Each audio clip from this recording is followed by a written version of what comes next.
Stars on top 6-0. We talk with Matt Blood, the director of the 18U National Team Program for USA Baseball, the man who's going to guide the team on the field in Thunder Bay, Ontario, Canada. Andy Stankiewicz joins us now from the dugout. And Andy, give us your assessment here in the team trials, not only with this ball game, but these young men playing here in Minnesota, in the state of Minnesota over the last week.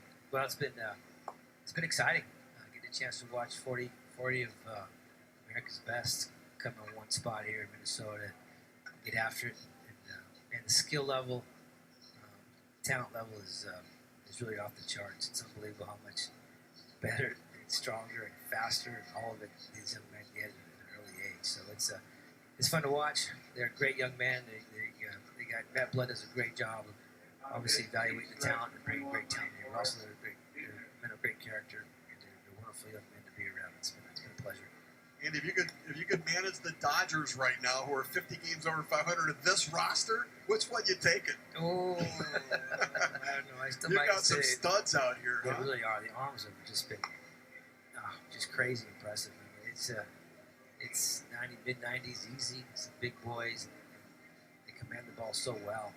It's just I was telling you guys earlier, man, I'm glad I played what I did. I'm not sure how much of a shot now. Andy, you do have prior experience. The U.S. collegiate team, you were an assistant coach back in 2012. You went to Cuba, the Netherlands, won bronze. 2013, part of the 17U National Development Program, and then also managing the 18U team in 2014.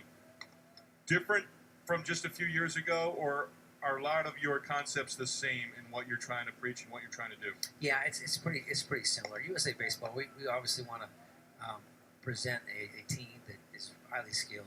And typically, that's a given. But as important is a man that respect the game, play the game the right, represent the country well.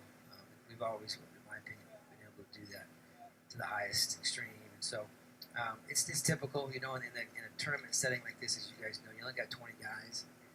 So you really got to sometimes get creative with your roster. We're looking at things last night. Every night as a staff, we sit down and evaluate the day's work and kind of who's coming on, who's kind of falling off, who's kind of jumped who, and just trying to put a roster together of only 20 players. Shoot, I was looking at this thing trying to figure out the lineup, and you're going to probably bring 11 position players, nine pitchers, and you're looking at an extra card, the extra players, 2 guys on the lineup. Man, it's kind of hairy, man. We got to stay healthy. Yeah. Yeah. I'll tell you, but it's got to be a huge advantage for our national team to have somebody that has the experience that's done it before, and it's not your first time having to deal with such a small roster in short time frame playing that many games. It's an asset to have you commanding the team. Well, I appreciate that. Yeah, I don't know. We got a great coaching staff. We got Coach Moziola from TCU who's going to run the offense from the third base box. We got Greg Ritchie who's been a professional big league hitting coach for the Pittsburgh Pirates, and so his knowledge of the swing, and he gets together with these guys every day in the cages, and so they're getting better. They've got Ricky Meinhold who's been a scout, who now has a scout with the St. Louis Cardinals, and he's professional. He's got a great feel for these guys. Ricky's been with these guys for probably watched him for almost 2 years now, so he's got a really good feel for our staff, and so I think the best thing for me to do is just get out of the way. Reese Hines with his first at bat, a base hit, and 1 out base run. Now, on this, it's great, but it's got to be a little bit difficult. But it's a great problem to have. Is to have 3 center fielders. We were talking about last half inning. What are the things that you look for to decide who's going to be? Because I'm sure when you show up in Thunder Bay, it'll be pretty much settled, right? Who's going to be in center, who's going to be in right, who's going to be in left, those type of situations. What's your double play combination going to be? Who's going to be on the shortstop side? Who's going to be at second? What are the things, the little interests? Well, we're just looking for, we're looking for ball players, and you're right. We basically told the guys when they got here, you may be a center fielder and a really good one. You may be playing right field, maybe playing left field. We say you're a shortstop, we know, but you may be playing third, maybe playing second. So the guys get it, they understand it. I think our job as a staff is to get them to come together as a team and want to play just good team baseball and not worry about themselves, so to speak, but just worry about doing what we can to win a gold medal. And so That's the tough part too, is trying to work through that and find the guys that got some versatility, and guys that their attitude is such that, hey, I just want to win. I just want to be a part of it. I'll play anywhere. I'll do anything. I'll be. And most of these guys on the staff, the pitching staff, they're all starters. Obviously, not everybody can be a starter, so we're going to ask some of these guys to play a different role. Maybe play a role that they've never really come out of the bullpen. We got to train them how to do it because they've never always been a starter. How do we get them to understand that role and understand how to get ready to come to the ball game at 6 versus they've always been a starter. They've always had a good half hour, 45 minutes of work before they came on the field. So there's all that stuff that you have to work through, get guys to understand. But we really feel like if we have the right 20, they got a great attitude, they understand it, and they're okay with it, they embrace it, and they want to go for it. And we feel like we'll be in a good spot. Andy, we've seen a lot of shifting in this game alone here at Target Field. That comes with scouting. Obviously, you have the book on the hitters and pitchers here.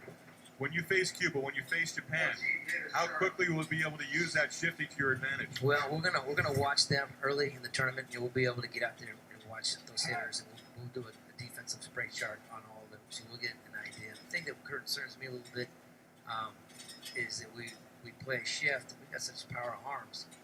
Are we playing ourselves in a tough spot because we're shifting the full side and we're throwing guys 95 miles an hour? The bat speed may be such that I'm going to have a hard time catching up. So maybe we're better off playing more straight up. So we'll figure it out. We're going to get there. We'll get a chance to see all the teams that we play. We play hopefully nine games, and so we're going to get out there early in the tournament format and do our advanced scouting just to make sure that we're putting ourselves in the right spot from a defensive aspect. Hines with the stolen base and goes to third on the error, and he's there now with 2 outs in a 6-0 ball game. Andy, that's it from the defensive side. How about from the offensive side? So far in the game tonight, we saw you guys get a guy on. You got him over. You got him in. You got to manufacture the run with a double steal. In international play at this level of competition, offensively, how do you approach the small ball versus playing for a big inning? Well, I think we're going to try to play, just let the boys swing as best we can. But we know that we're going to have some guys that can get some base hit butts down and some sacks if we need it. But I think from an offensive philosophy, we're going to trust our guys to get at-bats together and get a ball they can drive somewhere. Now we'll obviously get a chance to see some teams, and it may be Cuba, it may be Japan, that we have to be a little bit more conscious of getting a run across early by moving a runner over and get them in, that kind of stuff. But we'll see. I know 2 years ago when I was in Mexico, we were really offensive, and honestly, guys, I don't know that we had a sack bunt once. We just kind of overwhelmed the opponent. I think with this World Cup, the teams that are going to be here are going to be more skilled and just more prepared. And I think we're going to have to make sure that we, like you said, can move runners over, incorporate some hit runs, some first and third offense, some double steals.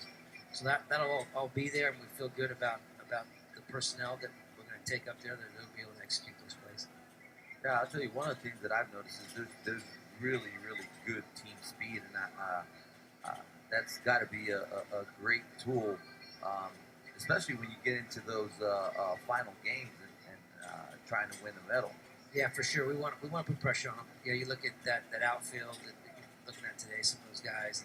We really feel good about probably of the 9 guys that are hitting. There's probably going to be a good 4 or 5 that can get a bag when we need it and go first or third. We want to put pressure.